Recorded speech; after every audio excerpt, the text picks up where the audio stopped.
Siapa yang punya hak untuk nulis Nah, dan bagus. siapa yang punya hak untuk nyatat? Nah, ini udah mulai masuk materi kuliah ini, Mas. Ini ada kuliahnya sendiri. Oh gitu. Ada kuliahnya sendiri. Jadi hadis itu sebenarnya, Mas, adalah ingatan kolektif orang tentang Rasulullah. Karena ini adalah ingatan kolektif dan tidak pernah untuk dibukukan, maka ada orang-orang yang akhirnya setelah Islam bertambah luas, maka mereka bilang begini, kan nggak semua orang seperti zaman dulu. Ini para sahabat sudah banyak yang wafat juga, ada banyak juga ketika perang dan segala macam.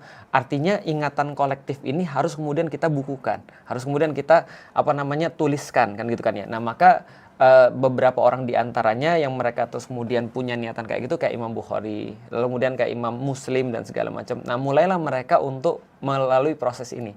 Nah, karena mereka tidak langsung bisa ketemu dengan sahabat, karena itu kelangnya lumayan lama, Mas. Itu kan ratusan tahun ya kelangnya. Artinya satu sama lain nih. Jadi nggak sempat ketemu. Nggak sempat Itu ketemu. salah satu pertanyaan lanjutannya. Apakah Betul. itu ada konvensinya atau apa? Nah, Enggak ya? maka ada metode untuk mengumpulkan. Contoh kayak gini, Mas, misalnya ya. Gimana caranya kita tahu tentang kakek kita? Mas kakeknya masih hidup nggak ketika Mas ada? Masih. Dari kedua sisi. Dari kedua sisi, tapi sekarang udah nggak ada. Iya, dua-duanya udah nggak ada. Gimana cara Mas untuk ngulik tentang kakek itu seperti apa? Dari anaknya, dari ayah. Anaknya. Ya. Nah, imam-imam pengumpul hadis ini nanyain kepada orang-orang, kamu punya sesuatu nggak dari Rasulullah? Lalu kemudian dia bilang, oh iya, aku pernah dengar dari bapakku. Dan bapakku orang yang hidup sejaman dengan Rasulullah. Namanya ini. Lalu kemudian dia bilang, contoh misalnya, dari Ibnu Umar.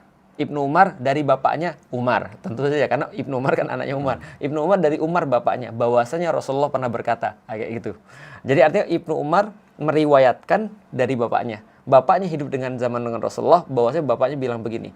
Tapi tidak selesai sampai di situ. Nanti dia datang lagi ke tempat orang lain. Pernah dengar nggak hadis ini? Oh ya, aku pernah dengar ini dari bapakku yang sejaman dengan Umar. Misalnya dari Abu Hurairah. Pernah juga bilang begini, oke, dapat 2 jalur nih. Nanti verifikasinya sampai dengan 10 jalur nih, Mas. Emang aturannya begitu? Ada yang bikin sendiri-sendiri. Cuma untuk verifikasi menguatkan lah intinya. Iya. Bahwasanya ini kuat banget loh dari Rasulullah. Itulah istilah sahih.